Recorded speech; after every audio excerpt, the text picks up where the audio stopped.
salário por ano. Claro que isso também depende muito da empreendedora. Que é o grande problema da cidade. Eu não vejo que é falta de recursos, ao contrário, eu acho que é falta de visão de gestão, de visão de trabalhar em grupo, que ainda é muito individualista.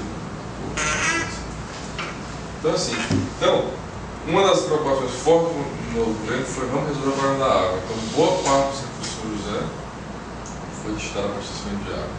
Aí fizemos com o sistema de placas, exatamente para comunidades mais As cisternas têm elas armazenam quantos litros?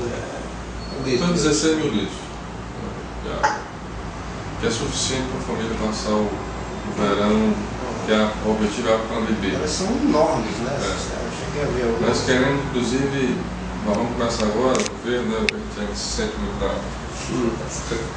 Mas o governo vai criar agora, nós ganhamos um edital do BNDES, o edital de 21 milhões e 916 para o Ceará, para fazer a chamada segunda água, um sistema produtivo, um sistema calçadão, um espaço, se fosse um